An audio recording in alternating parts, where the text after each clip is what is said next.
একটা সময় ছিল যখন আমাকে কেউ প্রশ্ন করলে সরাসরি উত্তরটা দিতে পারতাম, আর এখন সেই একই প্রশ্ন কেউ করলে উত্তর দিতে গেলে দুবার ভাবতে হয়। বলতে পারেন কি সে এমন প্রশ্ন? হ্যাঁ, এই প্রশ্নটা হচ্ছে, তোমার বাড়ি কোথায়? এই তো সেই রাস্তা, যে রাস্তা আমি প্রায় ভিডিওতে শেয়ার করি, অর্থাৎ বাবার বাড়ি যাচ্ছি। আসসালামু আলাইকুম, আমি রাবেয়া কবির ব্রাহ্মণবাড়িয়া থেকে বলছি।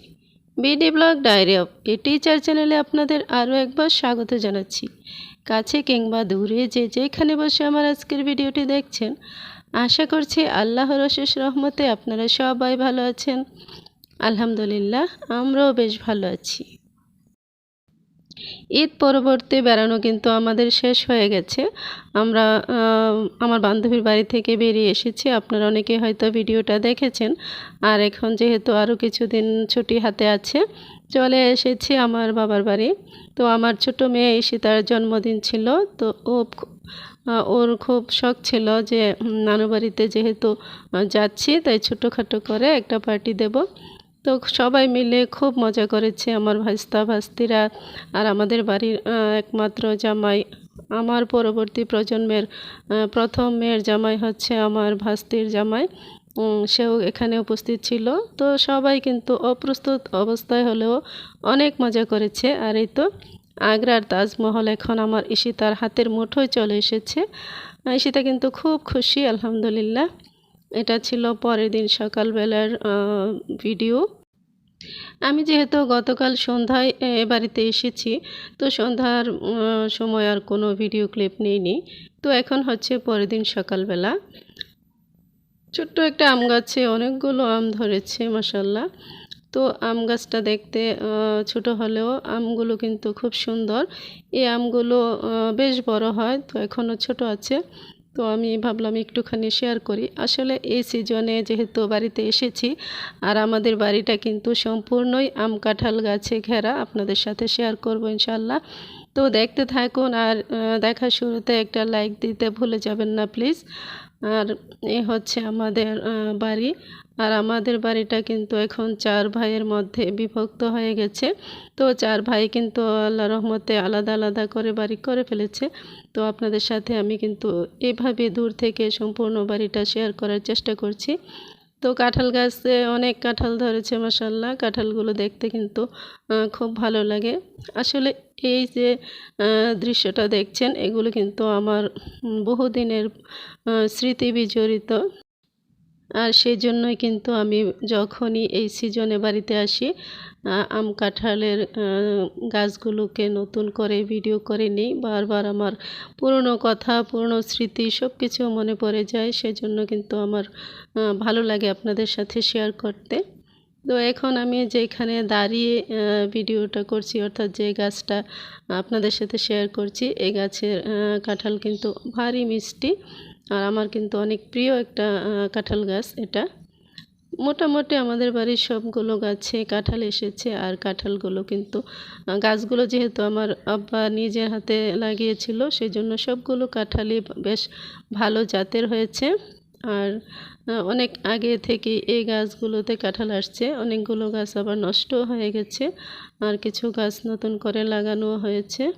তো এখন আমি যেখানে আছি সেটা হচ্ছে আমার ছোট ভাইয়ের ঘরের কাছে।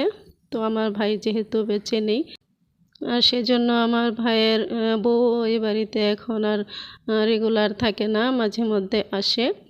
আর তার একটা ছোট্ট ছেলে আছে, সেজন্য এই বাড়িতে সে নিরাপত্তার অভাবে এখন থাকে না, তবে ভবিষ্যতে থাকবে। আর তার বাবার বাড়িতে এখন আছে।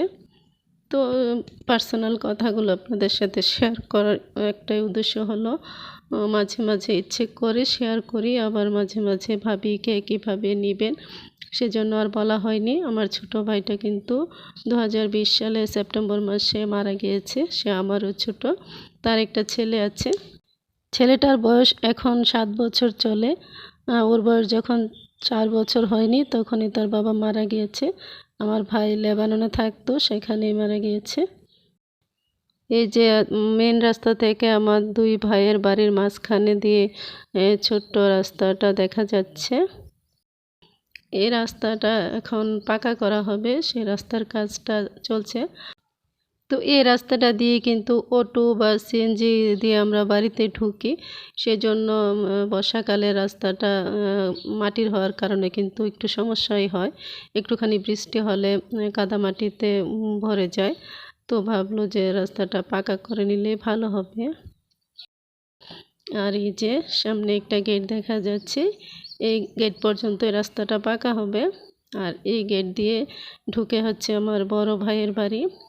আমার বড় ভাই কিন্তু মাশাআল্লাহ বড় মাপের একজন আলেম, আন্তর্জাতিক মাপের একজন আলেম আমার বড় ভাই। তো উনি এখানে বাৎসরিক মিলাদ মাহফিল করে থাকেন, সেই জন্য বড় করে একটা টিনের ঘর ওঠানো হয়েছে। অনেক মানুষ আসে মাঝে মধ্যে। আর এই হচ্ছে আমার বড় ভাইয়ের বাড়িটা। তো লিচু গাছে ভরপুর ছিল এই বাগানটা। তো বাগান কেটেই কিন্তু বাড়ি করা হয়েছে। সম্পূর্ণ জায়গাটার মধ্যে অনেকগুলো লিচু গাছ ছিল। তো এখনও কয়েকটা লিচু গাছ আছে মাশাআল্লাহ, আপনারা দেখতেই পাচ্ছেন। লিচুগুলো কিন্তু খুব সুন্দর হয়ে আছে। দূর থেকে খুব একটা দেখা যায় না, কারণ গাছগুলো অনেক উঁচু ছিল। আর আমি নিচ থেকে ভিডিও করেছি। আমার এই চ্যানেলটি আজকে যারা নতুন পর্যবেক্ষণ করছেন, অর্থাৎ আমার এই ভিডিওর মাধ্যমে যারা আমার চ্যানেলে আজকে নতুন এসেছেন, আপনারা চাইলে আমার চ্যানেলটিকে সাবস্ক্রাইব করে পাশে থাকা বেল বাটনের অল অপশনটি সিলেক্ট করে নিতে পারেন। এতে করে আমি যখনই নতুন কোনো ভিডিও আপলোড করব, সঙ্গে সঙ্গে নোটিফিকেশন চলে যাবে আপনাদের মোবাইলে। আর আপনারা যখন যেখানে খুশি সময় করে ভিডিওটা দেখে নিতে পারবেন। আর যারা অলরেডি এই কাজটা করে ফেলেছেন, আপনাদেরকে জানাচ্ছি অসংখ্য ধন্যবাদ। এই যে ছোট্ট সোনামণিটা দেখা যাচ্ছে, এটা হচ্ছে আমার মেজো ভাইয়ের মেয়ে। ও কিন্তু আমার পিছু পিছু হাঁটছিল আমি যখন ভিডিও করছিলাম। ভিডিও টাইটেলে যে কথাটা বলা হয়েছে, অর্থাৎ ভিডিওর শুরুতে আমি একটা কথা বলেছিলাম, আপনারা নিশ্চয়ই খেয়াল করেছেন। তো সেই কথাটা এখন বলছি।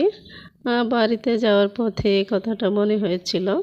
কেউ যদি জিজ্ঞেস করে তোমার বাড়ি কোথায়, যখন আমি ছোট ছিলাম বা বিয়ের আগ পর্যন্ত কিন্তু খুব সহজেই বলে ফেলতাম আমার বাড়ি অমুক জায়গায়। কিন্তু এখন যদি কেউ প্রশ্ন করে তোমার বাড়ি কোথায়, তাহলে কিন্তু উত্তরটা দেওয়ার আগে দুবার ভাবতে হয় কোন বাড়ির কথা বলবো, বাপের বাড়ি নাকি শ্বশুর বাড়ি। আসলে কি আমার দুইটা বাড়ি নাকি কোনোটাই না। আবার অনেক প্রশ্নের উত্তরে বলতে হয় যে আমার বাবার বাড়ি অমুক জায়গায়, শ্বশুর বাড়ি অমুক জায়গায়। আসলে প্রশ্নটা ওভাবে না করলেও কিন্তু চলে। কেউ যদি জানতে চায় যে তোমার বাবার বাড়ি কোথায়, তাহলে ওভাবেই প্রশ্ন করে নিতে পারে। অথবা তোমার শ্বশুর বাড়ি কোথায়, ওই প্রশ্নটা করলেও কিন্তু সহজ হয়ে যায়। যাই হোক, অনেক মজা করলাম। এই জিনিসটা আসলে মাঝে মধ্যে ভাবায়। ভিডিও সংক্রান্ত কথা বলি। এই যে আমার দুই ভাই মাশাআল্লাহ এখানে দাঁড়িয়ে আছেন, রাস্তা পর্যবেক্ষণ করছেন। আর আমি এখান থেকে আপনাদের কাছ থেকে বিদায় নেব। সবাই সুস্থতা কামনা করছি, সবাই ভালো থাকবেন। আল্লাহ হাফেজ, আসসালামু আলাইকুম।